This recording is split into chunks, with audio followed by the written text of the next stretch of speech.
I want to say something about monthly budgets because a lot of people come in with monthly budgets that are totally inaccurate. And it's typically the engineers who will have their monthly budget on a Excel spreadsheet. And then we start looking at their actual income and compare it to their budget, and we find out that their budget is not accounting for all their income.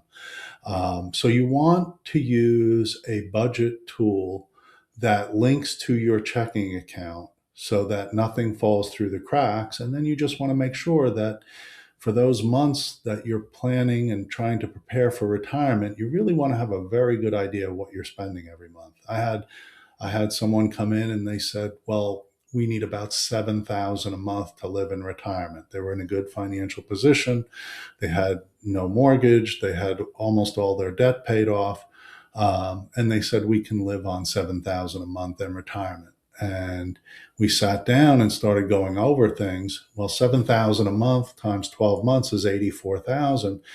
And when I looked at their tax return, their income last year was 185,000. So where did the extra, if you can live on 7,000 a month, where did the extra 100,000 go last year? They did their budget on an Excel spreadsheet, but it didn't account for where did that extra 100,000 go to. So I suggest that they use a budget app.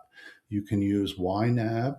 You need a budget, ynab.com, or Dave Ramsey's budget tool, Every Dollar, to track your monthly spending. And that's the most accurate way to do it, is to link it to your checking account and track it monthly before you retire. So we have a much better understanding of what you are actually spending every month.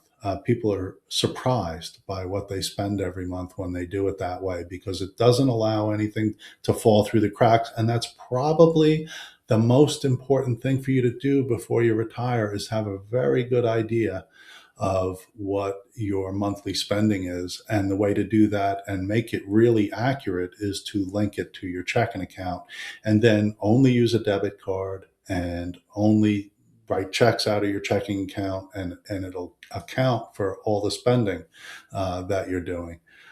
So you're not using credit cards, because you want to really track what you're spending money on every month. You don't want to retire thinking you're only going to spend $7,000 a month, and then you retire and figure out you're spending way more than that.